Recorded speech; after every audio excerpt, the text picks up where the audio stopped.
I love and hate the Sony FX3. Let me explain why.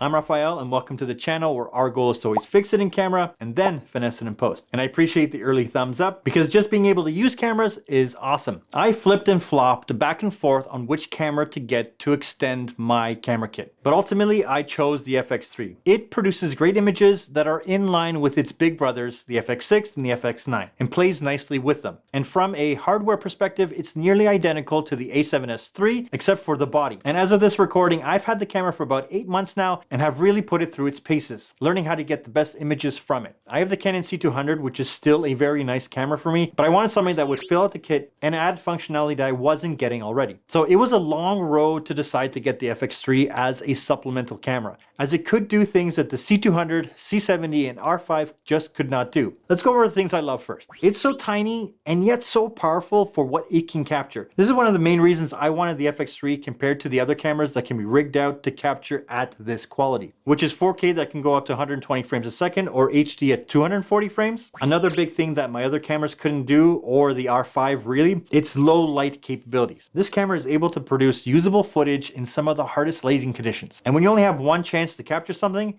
this is my go-to camera. The dual base ISO at 800 and 12,800 really do set the line between one style shooting and another. When you do get to 12,800, the image cleans up and it stays fairly clean in those ultra low light scenarios. And this is the first camera that I've personally owned that has 10-bit 422 color, which I'm very used to working in post-production because I do work with a lot of footage from Alexas, Reds, the higher end Sonys, and the higher end Canon cameras. And I actually wish that the C200 had 10-bit as well because I do notice the drop in quality. Another great thing is the autofocus. There are so many choices with autofocus. You can really dial into your shooting style to best suit your needs. And now that Sony has updated the firmware, it adds so many new features like loading LUTs for both preview and to burn into your footage. There's a new menu, which makes it so much easier because that was actually one of the things that was frustrating initially. Another big thing is having dual XLRs on the top handle. I'm not a huge fan of this design, but having this able to connect wire-free just to the hot shoe makes it really handy to keep the whole camera system really compact. And speaking of audio, the 24-bit audio is really nice to have. My C200 doesn't have that. It doesn't have 24-bit audio, so it's a lot harder to pull back some things that have been blown out a little bit. And you can really fine-tune the audio in post-production. I love having the aperture ring right on the lens.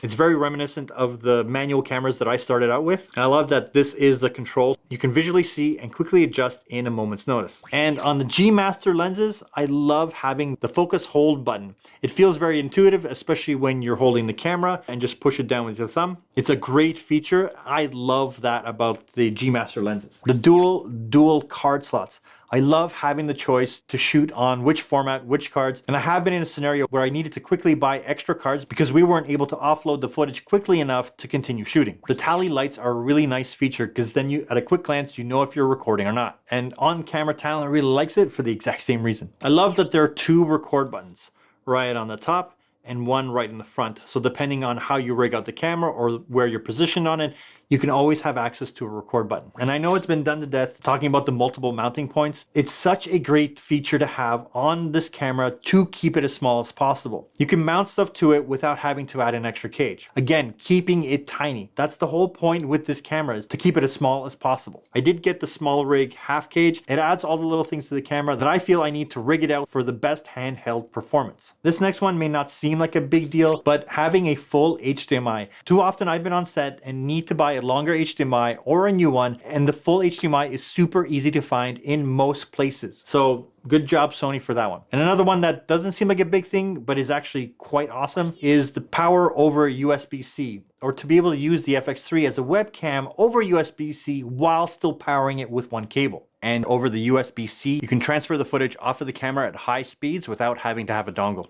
And a huge thing that I love about the camera is the images that it produces. The images that come out of this camera are fantastic, and they can be pushed and pulled to match nearly everything.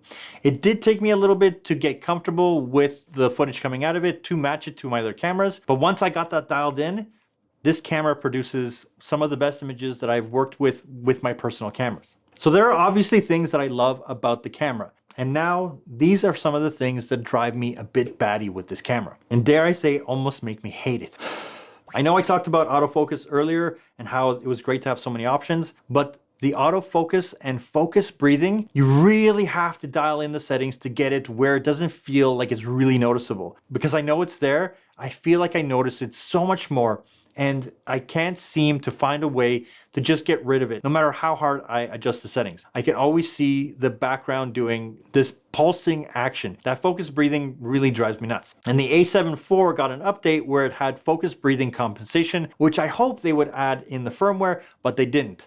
Again, something that is frustrating. Another thing that was frustrating was the FX3 wasn't supposed to overheat, but there is an overheating setting that you needed to set right from the bat. But with the latest firmware update, it does ask you right from the onset if you want to turn it on. So good job on fixing that one, because I was filming a project with it and the camera overheated and I had to wait for it to cool down before I could start again, which really caught me off guard. And with the firmware update, the menu has been improved, but I still feel like I have to search around to find what I'm looking for in the settings. Now, this may be just user error and user experience, and I just need more time with it, but it's still fairly annoying currently. And because I have both cameras, it's hard not to compare colors with the Canon. Now, I know that this is 100% a user issue, but it's a thing that I still find trying to match footage from one camera to the other, especially if I'm doing two separate angles in a lighting condition that I don't have control over. In a very controlled setting like this one, it's easy to match. When I get into larger spaces with natural light or lighting conditions that I don't have control over, I know that it's going to become a little bit more work in post-production to match those two angles. This one is just annoying.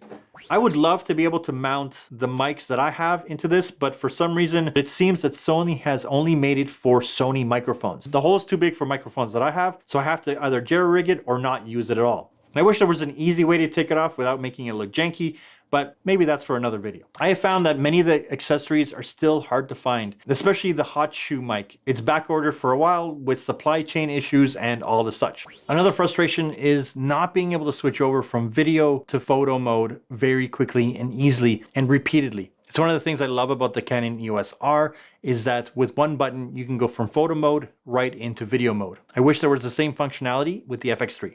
The next thing is the screen. It is so bad in bright environments. It's nearly impossible to see and make out what you are actually capturing with any kind of confidence. And you can get around this by using an external high bright monitor, but the flippy screen does feel flimsy. It makes me nervous using it all the way open, especially seeing how many other people just had it snap off at the hinge. And because the screen isn't that great, having no EVF is a big frustration for me. And I didn't think that it would be an issue at all, but in daylight, an EVF would be great to check focus or framing, especially for photos. It's really hard to see what you're capturing. And one of my personal biggest frustrations with it is that as a Canon user, I have many lenses that don't perform well on the FX3. And I don't want to swap over my entire collection to Sony just yet, so I'm mostly sticking true to my don't buy a camera, buy a brand motto, which I explain fully in this video. Also, I live stream on my second channel where I deep dive on the creative process as well as freelance financials.